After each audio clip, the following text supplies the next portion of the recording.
I am concerned, limits our ability to exploit that which we are best at, which is creating and making an impact on the world as perhaps the single greatest imperialist nation, cultural imperialist nation on the face of the earth.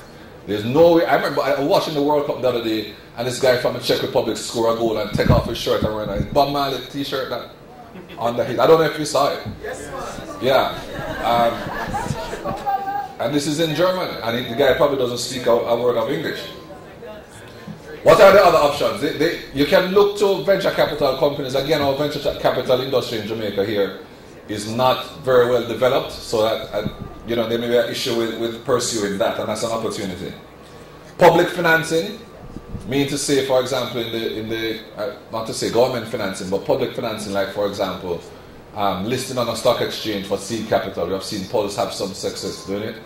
I see Mark Golden here. I know DBNG was able to do it in a different time with little more at the time than an idea and being listed on the stock exchange. That is going to be very difficult in today's environment.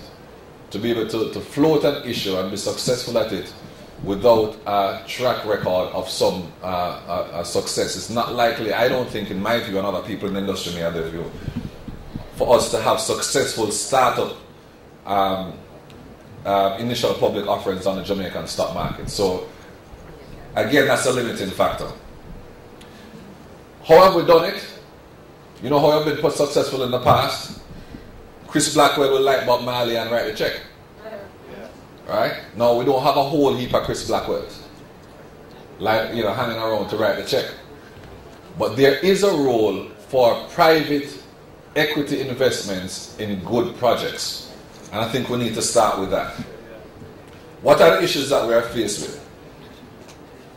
And make no mistake about it, and have no doubt about it, the establishment of creative enterprises is inherently risky. The person who is doing the project, the singer, the movie maker, never thinks it's going to fail. Right. All right? But it is inherently risky. You look at what is going on in even the big studios in America now. They're under pressure. And playing the numbers game and compromising the creativity to say, okay, we have to we have to go by a form that can generate some money because of one creative film, we don't know if it's going to work or not. And these are the issues that you're faced with.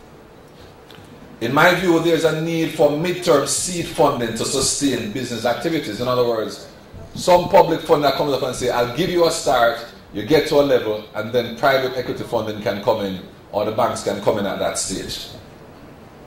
Further examination is required to understand how public funding agencies can act as short-term guarantors to foster creative enterprises through a transition period from a reliance on public funding to full or partial commercial viability. This may include the initial provision of public seed or core capital funding with a mandate to develop enterprises commercially, to foster private partnerships, and to ensure that they reach certain commercial milestones. I find of interest an approach that has been used in the technology field and is being used successfully right now at the University of Technology through the Technology Innovation Center. And I think there is something to learn from that. Perhaps as an industry, we should start to think about having a creative cultural business incubator institute where you can go there with your idea and with your plan and you receive the same kind of support as business technology, as startup technology companies receive. And if I were to spend the time, which I don't want to, going through the list of companies currently listed on the NASDAQ, Fortune 500 companies that started out of incubators, a young man's idea that he took out of his garage and took it to an incubator and was nurtured. So don't be ashamed. Let's borrow that from the technology industry and think in terms of establishing a cultural creative incubator. In addition to the financing, what that facilitates is management support, and perhaps most importantly, it facilitates mentoring. Because believe you me, as much as you think your thing is the best thing, it's a big world, and if somebody drop down and scratch a knee already, you want to know why you drop and how you scratch your knee and how you get back up. And I think we need to encourage those sorts of processes. Let me zero in a little bit on financing. Before I get into this, the big picture is, it is unlikely that a young man is going to walk into a commercial bank without any collateral and say, I have a fabulous idea for this sort of creative project, can you lend me 3, 5, 6, 10 million, whatever. Alright? That is you will not be going down the road of the greatest probability for success if you take that approach. There are other things that I think that we can put in place in a structured way. And I want to speak to them along in 3 categories: public support, private investment, and a hybrid approach. Now, these approaches are not mutually exclusive, but they demonstrate degrees of overlap, as investment in the creative industries is heterogeneous. In other words, no 2 projects are going to be the same. Alright? And fragmented. In many instances, a mix of public, private, and reciprocal partnerships is going to be required. And let me spend a little bit of time. And there's so much material on this, and I think we could frankly have a whole seminar on funding for these kind of projects. But let's talk about public support. This includes grants from cultural and film funding agencies, tax breaks, and various levels to pool funds to finance local production. In Chinese, for example, if you want to have a concert in China, when you pay for the license to have that concert, a portion of that income goes into developing youngsters coming up in the field or developing other projects. As an example, some people go as far as having a tax, which in fact, not a thing that goes into the consolidated fund, a tax that in fact goes towards supporting the creative industry. I know we have made a start with Chase in some regards, but I think we need to, there's more that can be done with it. Well, thank you.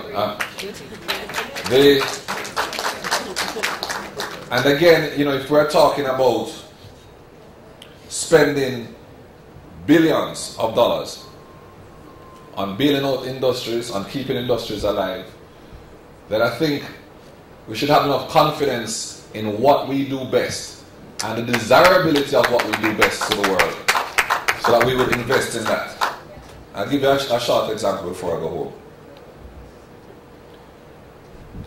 Not too long ago, where you had the Pegasus and you had Hilton, a couple of other overseas hotel chains.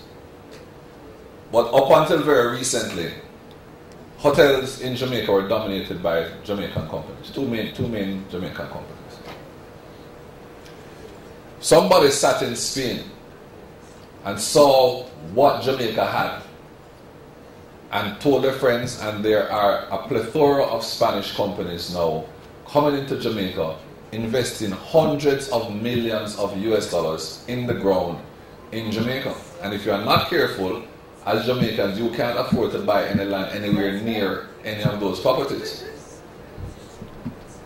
I can guarantee you that if we don't, as a country, find a way to fund our own cultural and creative projects, somebody else will do it, because there's money in it. Private investment includes direct private investment.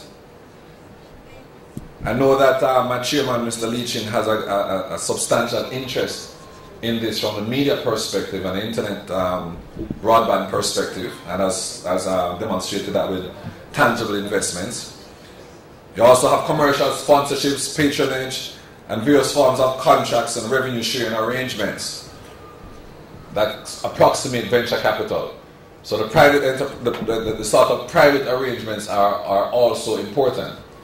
And it would be useful, I think, for our performers who become successful from what they do in performing and creating, would perhaps see it as a useful venture to come together to create a pool of capital from which they will invest in other projects. And I think we need to do this from within the fraternity of the creative industry.